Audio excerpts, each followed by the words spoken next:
Okay, let's unpack this. We have a really compelling stack of sources today. We really do. It's a mix of old plantation ledgers, some very serious academic research, and these intensely personal family notes. And they all point to the same story. A story that Charleston authorities, they tried desperately to bury for over a century.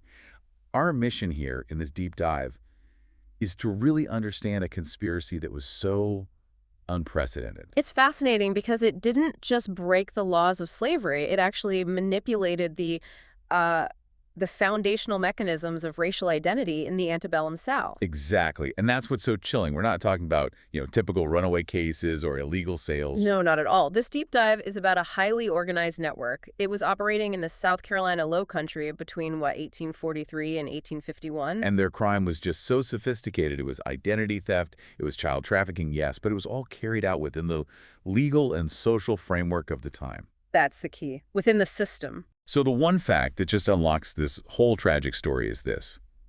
Our sources confirm that 17 children, all born in slave quarters, with these uniquely light features. Skin pale as cotton, eyes the color of coastal waters, as one source describes it. They just vanished from the official registries. No death certificates, no sale documents, nothing. They weren't freed. They were transformed. Through this incredible legal manipulation, they were sold into white society for staggering sums of money. Not just moved, erased and rewritten. Completely, given entirely new, fully documented identities as white citizens. And to pull that off required immense coordination, meticulous legal fraud, and the absolute silence of some very influential people. Okay, so let's start at the beginning. The blueprint for the whole thing, Fairhope Plantation. Right, about 23 miles northwest of Charleston. A pretty standard operation for the time, 300 acres of rice fields owned by the Colson family. Thomas Colson was running it in the 1840s with about, 47 enslaved people? And at the heart of this first case, we have Raina. She's a 24-year-old enslaved woman, a seamstress in the main house. Which gave her proximity, access. It did. But she also had a secret, a really dangerous skill for the time. She knew how to read and write. And in December 1843, Raina gives birth to her daughter, Lily. This is really the moment where the vulnerability... Right, the biological vulnerability. This is what the network exploited. Lily's skin was, the sources say it was strikingly pale, and her eyes were this distinct, startling blue. Anomalous enough to be mistaken for white, and everyone noticed. The midwife, the other women, and eventually the master, Thomas Colson. Colson sees her in March of 1844, and his reaction is described as silent, studied, calculating. And then just a few weeks later, a textile merchant from Columbia, a man named Samuel Porter, visits Fairhope. He specifically tours the quarters, paying close attention to the young children. The pieces were moving into place. They were, and in June 1844, Lily, at just 6 months old, vanishes from her cradle. The official story Colson gave Raina was that a fox or an alligator got her, which sounds... It was a common, convenient lie, but Raina knew immediately. The cradle was undisturbed, there was no sign of a struggle, no blood. It was human hands. She knew, but what could she do? She had no legal voice. Nothing. She just stood in silence, grieving, while her body was still producing milk for a child who was gone. The sources say she returned to her sewing 4 days later. And never spoke Lily's name again. That silence, that forced acceptance of the lie, was the only way she could survive that kind of loss. But Lily wasn't dead. She had been transformed. Exactly. She was moved 200 miles west to Columbia and renamed Sarah Brennan. She became the adopted daughter of a prominent, wealthy lawyer, Robert Brennan, and his wife, Charlotte. And Samuel Porter, the merchant who visited the plantation. He was Robert Brennan's cousin. He brokered the whole deal. So how did they do it? Legally, it can't have been easy to just manufacture a white identity in 1844. Race was everything. It was incredibly difficult, which is why the price was so high. This is where the legal mechanism is just terrifyingly brilliant. What did it involve? They didn't just fake a baptismal record. They went right to the source of legal existence. They had to pay off a deeply corrupt clerk in the records office. Someone on the inside who knew the system. Knew it inside and out. He took a huge bribe to file documents establishing Sarah Brennan with a falsified birth date, a white location of birth, and a clean parentage trail. It was systemic infiltration. So Lily was the proof of concept. But she was just the first. Just the first. Over the next 7 years, 16 more children vanished. From 5 different prosperous plantations across the Low Country, from Beaufort County all the way up to Georgetown. And these plantations, they weren't right next to each other, but they were deeply intertwined. Socially and financially. Right. They were all connected through Charleston's elite circles, same banks, same factors, and critically, many were clients of the same lawyer, Robert Brennan. And the pattern was just shockingly consistent. The children all had that same pale skin, the light eyes, blue, green, hazel, And the mothers were always light-skinned women working in or near the main house. ensuring visibility, easy access. This was targeted. Highly targeted. Let's talk about the money here for a second because it's startling. It really is. The price range was between $800 and $1,500 per child. To put that in perspective for you, a highly skilled adult enslaved carpenter might sell for $1,200. So why pay more for an infant who can't provide any labor for decades? You just nailed it. You're not paying for labor. You're paying for whiteness. You are paying for the legal status of whiteness. That premium, that extra cost, reflects the enormous risk the network was taking and the cost of the legal fraud. The bribe, the lawyer's fees, it was the ultimate social commodity. And to manage that risk, the network had to be incredibly structured. It was. We know the key players. Samuel Porter, the merchant, he was logistics. Identification, transport. Robert Brennan was the legal architect. And we can't forget Dr. Horace Strickland. You have to ask, why a doctor? For the medical paper trail. Precisely. A lawyer can fake a ledger, but a child needs medical proof of existence. Strickland created false vaccination records, signed off on health certifications. And most importantly, signed the fraudulent birth certificates that established the new identities. It took all three, a lawyer, a merchant, and a doctor, working in perfect, high-stakes coordination. This operation ran flawlessly for almost 8 years. But then, the conspiracy starts to fracture. And this is where the story of one mother's incredible resistance becomes so central to everything we know today. It's December 1849. A 10th child, Joseph, is born at Fairhope.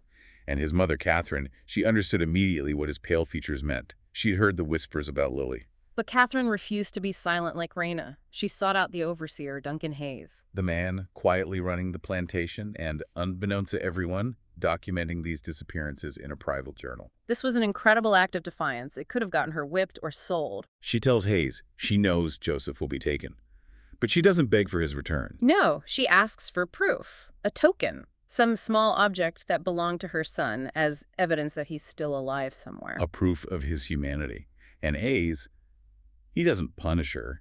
He just nods. His motives were complex. He wasn't having a moral awakening. He was documenting this for self-preservation, recognizing how risky it was. But his decision to help Catherine was a deviation. 3 weeks later, Joseph vanished. And a week after that, Catherine found her token. It was a small wooden button on her cabin floor. Too fine, too elegant for any clothing worn by the enslaved. She recognized it instantly. She had sewn that same button onto Joseph's shirt right before he was taken. That button. It became the only physical record of the crime against this massive machine of erasure. It was proof he was alive and transformed. For Catherine, it was confirmation that her son existed, just like Sarah Brennan existed. The operation continued for another 2 years, but things were decaying from within. In March 1852, Duncan Hayes gets sick with consumption. On his deathbed, he confesses everything to Thomas Coulson. He asks him to retrieve his journal, the one documenting 9 disappearances and naming all the conspirators. And Coulson reads it, sees the legal danger. And immediately burns it, throws it right in his study fireplace. The final act of erasure. But it wasn't. Hayes had done one more thing. He'd left a sealed letter for Catherine. Which Coulson also opened and burned, but not before reading the contents. An address, 134 Westfield Avenue in Columbia, and a name, Sarah Brennan. But the knowledge survived the fire. It did. Because Hayes had already met with Catherine twice before he died. He'd told her everything, not just Lily's address, but how the network operated, the names of the conspirators. He armed her with the truth. She went from being a victim to a person holding dangerous leverage. And this is the turning point.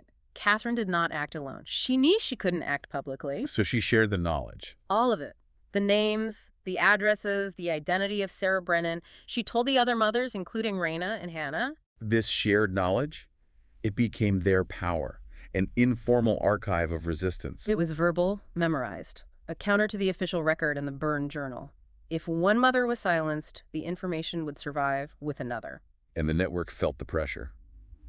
It shut down in August 1852. The rumors of a leak, Hayes's death. It created too much uncertainty. But the danger to the mothers just intensified. The conspirators knew the truth was out there somewhere. In October, Hannah, one of the mothers Catherine had told, disappeared. She'd been asking too many questions. Officially reported as a runaway and never seen again, it was a clear signal to the other mothers. And that disappearance triggered their response. In November, Robert Brennan receives an anonymous letter, a threat. Then in January 1853, a second letter. This one goes to Samuel Porter. The message was perfectly clear. It said, 5 mothers know where their children are. If any of these women disappear or come to harm, the names will be published in every abolitionist newspaper. It was brilliant, not blackmail for money. Blackmail for protection. A kind of mutually assured destruction. If they harmed the mothers, the names of the adopted children, the whole crime, would be exposed.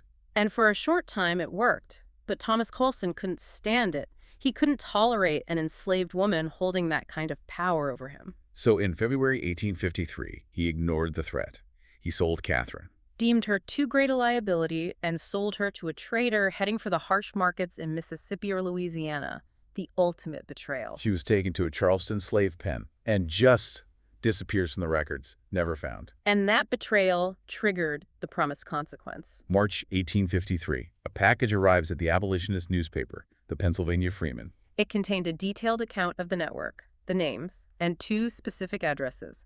Sarah Brennan in Columbia and another child, Michael Garrison, in Charleston. The editor, Oliver Johnson, he knew how big this was, but he ran into the crushing legal reality of the time. Without testimony from the enslaved mothers, which was legally impossible in Southern courts, he had no case. If he published the names of white citizens like Sarah Brennan, he'd face devastating libel suits. It would crush the paper. So he had to compromise. He did. He published a very carefully worded editorial. He called it The Invisible Crime. And it discussed the theoretical possibility of this happening. Right. It raised awareness, but it had 0 actionable names or addresses. The conspirators were safe. So in the immediate aftermath, Brennan, Porter, Strickland, they were never held accountable. They just carried on with their lives. And the children lived out their stolen identities. Lily, as Sarah Brennan, died in 1903, lived full life, married, had children who were white, all of them completely unaware of her true origins. And the mothers, like Raina, Yeah. she died after emancipation in 1867, never tried to make contact. She knew the truth was just too dangerous for her now white daughter to ever discover. So the records were burned, the mothers silenced. But the truth was saved because of that collective memory, that counter-archive. It was. Raina's close friend, a woman named Ruth, she learned to write after emancipation and recorded fragments of the story in a small notebook. Which was then discovered decades later, in 1978, by a graduate student, Dr. Elaine Morrison. And she spent 12 years cross-referencing records, finding the gaps, the falsified documents. She's the one who finally confirmed the mechanism of the crime in her research, published in 1990. But the personal revelation, the ultimate vindication of the mother's secret, that came even later. Much later. In 2003, Patricia Hillman, a descendant of Sarah Brennan, Of Lily. she independently discovered irregularities in her own great-great-grandmother's birth certificate. The very fraud Robert Brennan had set up 160 years earlier. She put the pieces together. She did. She realized her white great-great-grandmother was Raina's stolen daughter. She visited the overgrown site of Fair Hope, finding just scattered stones, and understood the depth of the erasure. And today, the descendants of those 17 children, they number in the hundreds. And most remain completely unaware of this trauma woven into their family history. Okay, let's circle back. I think what stands out most here is the sheer sophistication. This wasn't just violence, it was meticulous legal fraud. It was identity manufacturing. And the exploitation of that very specific racial boundary. It was a crime committed in plain sight, protected by the very system it was manipulating. And what truly endures, what survived the fire and the silence, Is the refusal of the mothers to let that knowledge die. Their collective memory became the true archive, their whispering of names and addresses across plantations. That was the ultimate act of resistance. So the crime is old. The victims, the perpetrators, they're all long dead. But understanding the mechanisms of power that went to such extraordinary lengths to erase these 17 identities, it forces us to ask a final question for you to think about. What does justice look like for a trauma that has been so thoroughly and deliberately forgotten?